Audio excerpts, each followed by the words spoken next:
Garib. Allez, la dernière chance qui peut rester à Garib, ce serait de rester non pas à côté, d'accepter d'être juste derrière et puis de retenter de démarrer derrière. Voilà, de se relâcher un petit peu pour essayer ensuite de repartir. Ces Espagnols qui essaient maintenant de partir au train, de le fatiguer avant le sprint, mais s'il reste derrière, le Marocain, pourquoi pas. Oh là là. C'est étonnant cette arrivée. Ils vont tout donner, ils vont entrer bientôt dans le stade. Regardez-moi ça, ils sont tous les deux ensemble alors qu'ils vont rentrer dans le stade. C'est une arrivée superbe, le stade est déjà confortablement garni pour l'arrivée de ce marathon. Garib en vert pour le Maroc, Julio Rey pour l'Espagne. Il repasse devant, oh il lutte, hein. C'est terrible ça. Ça y est, Garib qui essaye encore de lancer le sprint, Julio Rey a l'air de coincer un tout petit peu, oui c'est sûr, c'est le Marocain. Garib qui va gagner, qui a réussi à l'entrée du stade alors que Julio Rey donne tout ce qu'il a pour revenir. Garib s'est retourné, mais quelle accélération superbe de Garib, le Marocain qui a fini par piéger Julio Rey au moment sans doute où l'Espagnol s'y attendait le moins.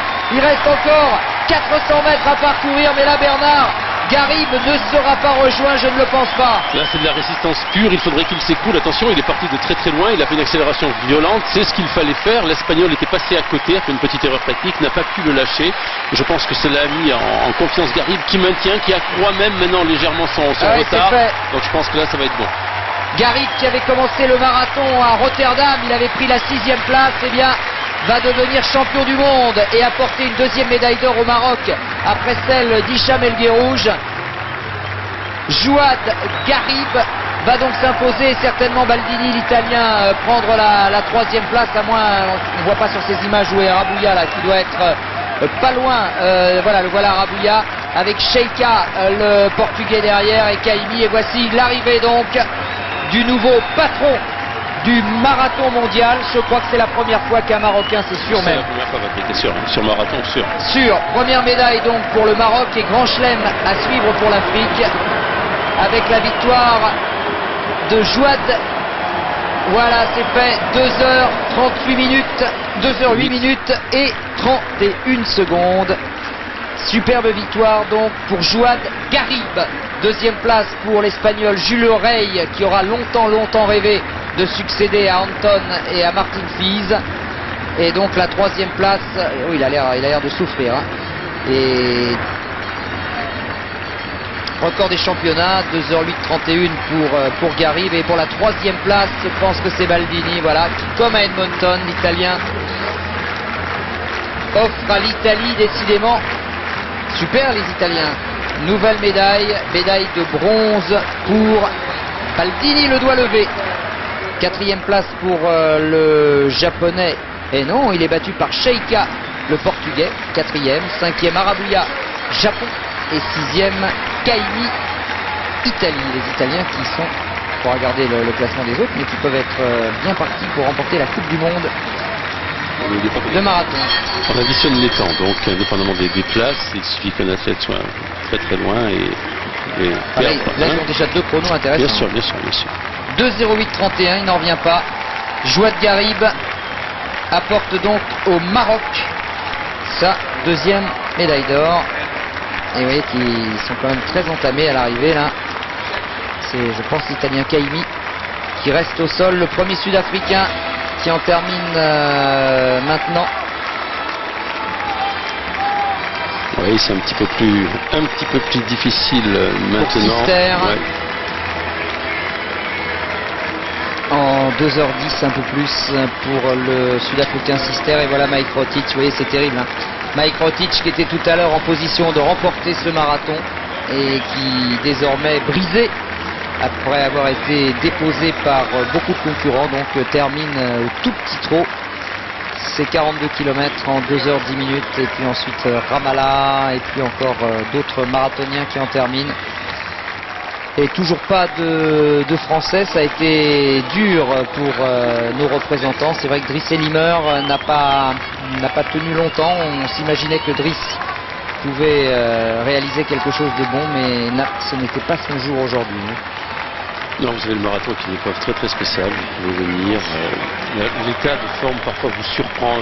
Vous essayez de planifier, mais c'est très difficile malgré toutes ces tentatives d'arriver à réussir exactement revenir en forme le bon jour et à trouver la bonne période. Je crois que cela est possible sur toutes les autres distances. Sur toutes les autres distances, vous pouvez avoir des séances références, des séances d'entraînement, qui lorsque vous les réussissez font penser que sur le marathon c'est très très difficile. Vous ne pouvez pas réellement avoir de séance référence. Il faut toujours la situer, même si vous la réussissez, dans un contexte qui lui est à évaluer de manière plus ou moins subjective. C'est ce qui fait le charme de cette discipline de toute façon. Alors Nelson, eh bien, vous allez nous faire découvrir bien le nouvel Hicham, mais le Hicham du marathon. Je dois vous dire, Patrick, Jouad, il a voulu venir à la télévision française avant de faire son tour d'honneur. Donc ça, je crois qu'on peut vraiment le remercier. Jouad, 1000 fois bravo pour ce marathon dans Paris. Vous avez terminé dans un état de fraîcheur remarquable et en plaçant une accélération vraiment remarquable à l'entrée du stade. Un petit mot sur ce marathon et sur le parcours. Tout d'abord, je remercie le public français. C'est la deuxième marathon pour moi. J'ai couru le marathon de Rotterdam. Le premier marathon, j'ai fait 2h09, 2h09-15. Je suis vice-champion du monde de ce marathon. Je me prépare pour le championnat du monde avec mon entraîneur Moulay Ibrahim Boutaïb, le champion olympique. Et le parcours, il y a beaucoup d'athlètes qui ont de haut niveau. Vous allez pouvoir voir approchez-vous, votre dernier tour de pique. Oui, oui.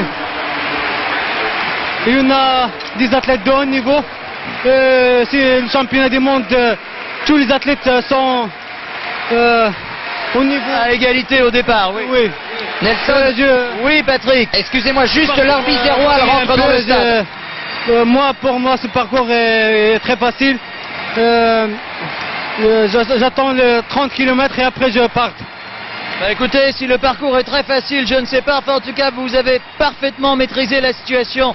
Merci de nous avoir répondu si vite et place à votre beau tour d'honneur. Au revoir, Jouad. Merci à vous.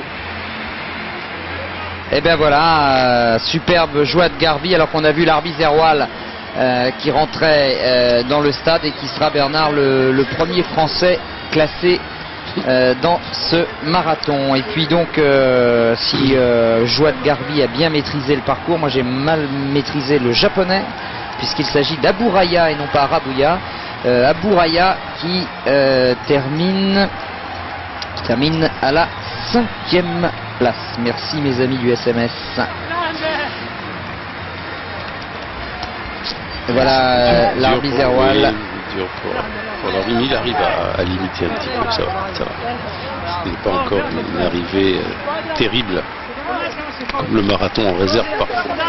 Ils ont eu de la chance avec la température. Ouais. Je n'ose imaginer si la canicule était restée. Il termine épuisé l'arbitre en plus de 2h14. Acclamé par le Stade de France, mais que c'est dur d'en terminer. Petite déception quand même pour les marathoniens. On attendait certainement un peu mieux de l'équipe de France. Le marathon fait appel aux énergies profondes, donc il faut véritablement être bien, être très très frais, être très en rythme, mais être très frais. Donc c'est pour ça que la notion de cycle d'entraînement est un petit peu gommée au détriment peut-être de cet aspect de fraîcheur qui doit être visualisé de manière beaucoup plus instinctive. Les repères n'existent pas. C'est pour cela que souvent ce sont des gens d'instinct qui gagnent le marathon. Souvent c'est des gens qui sont surpris aussi par leur état de forme. Donc vous avez beau aligner tous les records personnels que vous voulez au départ d'une course. Allez Hakim, tu arrives, c'est bien. Hakim Bachi. Cela ne suffit pas. Et c'est vrai que sur le papier, l'équipe de France avait de superbes records qui laissaient espérer même de remporter cette Coupe du Monde. En tout cas c'est un débutant, il l'a dit à Nelson. Son deuxième marathon, c'est quasiment un débutant qui remporte le titre de champion du monde.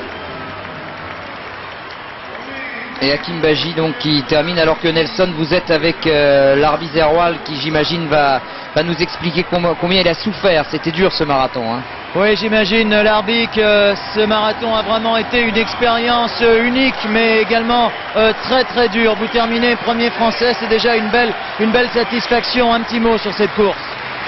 Cette course était très très mouvementée. Il y avait beaucoup de gens sur le parcours. Ça nous a vraiment, ils ont beaucoup encouragé. Donc on a fait le maximum. C'était une course, c'était avec des relances. Bon, sur la fin, moi, de ma part, j'ai craqué un peu, mais bon, j'ai essayé d'aller jusqu'au bout, quoi. C'est l'essentiel pour le marathon, quoi. Est-ce que c'est un des marathons où vous avez vu le plus de spectateurs au bord de la piste, enfin au bord de la route?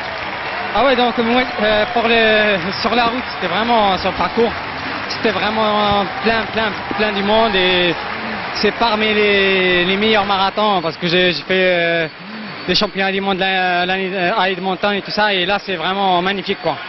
Merci beaucoup Larbi et bravo quand même, merci de nous avoir répondu.